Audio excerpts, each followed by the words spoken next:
Welcome back to BNC World Headquarters. Well, just ahead of the July 4th holiday, a drive-in movie festival opened at the Rose Bowl in Pasadena, California.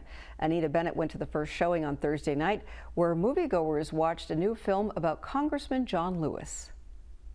There are forces in America today want to take us back, but we're not going back. We're going forward. On the evening before the official release of John Lewis' Good Trouble, moviegoers were treated to a free showing of the film at the Rose Bowl.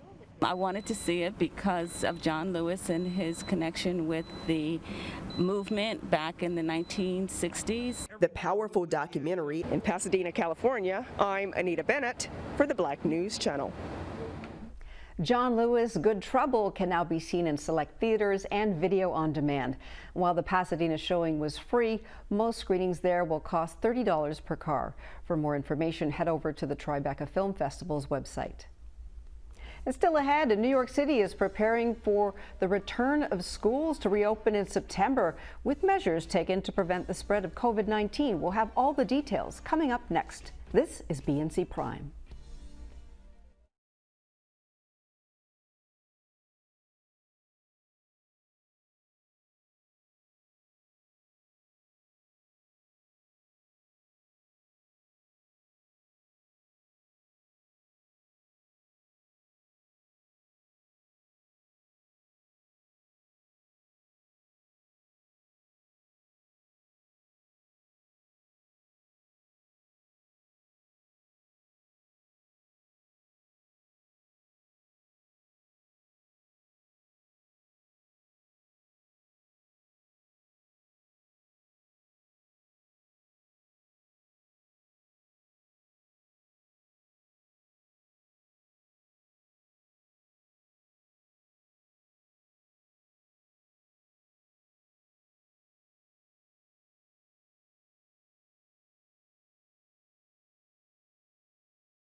Welcome back to BNC World Headquarters.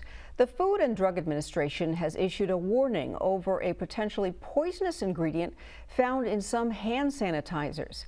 The FDA says some hand sanitizer products could be contaminated with methanol, which can be life-threatening if ingested and toxic if absorbed through the skin.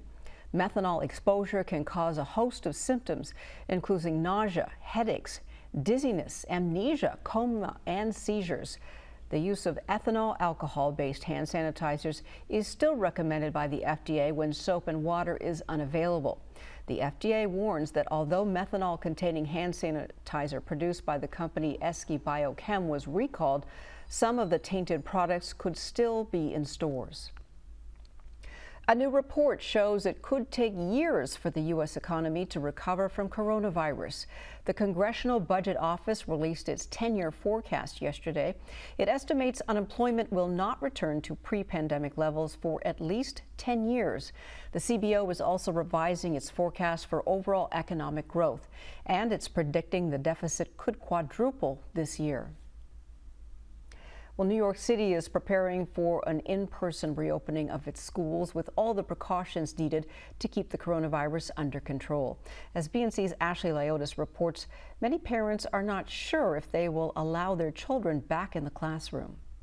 It has been one interesting school year. Most parents very eager to get their kids back into the classroom this fall, but at what expense? One mother tells me she needs to see the necessary precautions in place. 75% of our New York City public school parents want to send their kids back to school in September. Parents turn teachers ready to get kids back to school.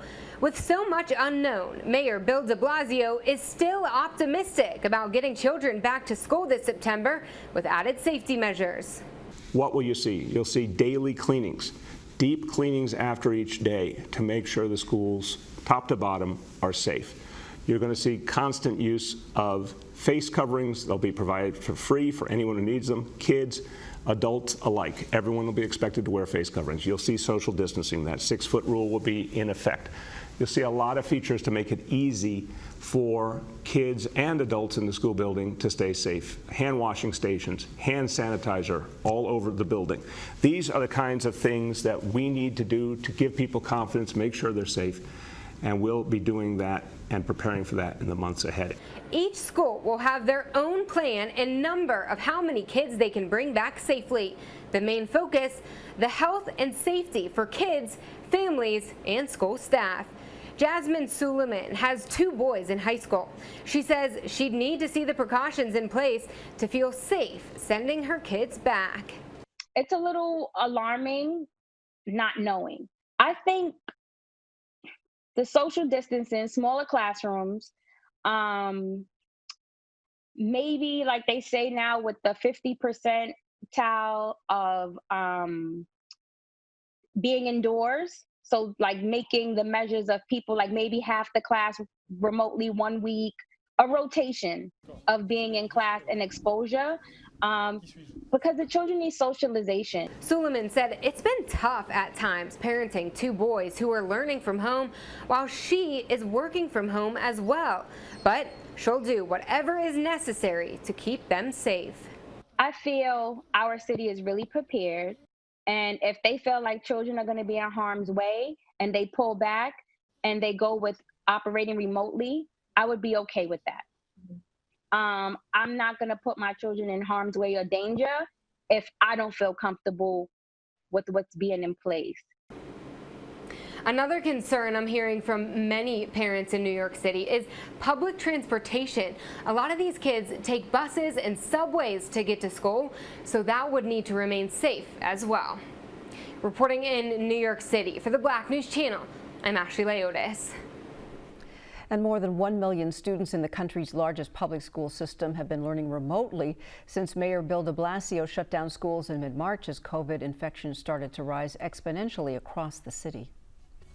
Still ahead, protesters take to the streets in Shreveport, Louisiana. Next, we hear from a group that says their goal is to protect Black people, especially Black women. And we share the story of American singer-songwriter, actor, and record producer Brian McKnight. Stay with us. You're watching BNC Prime. We'll be right back.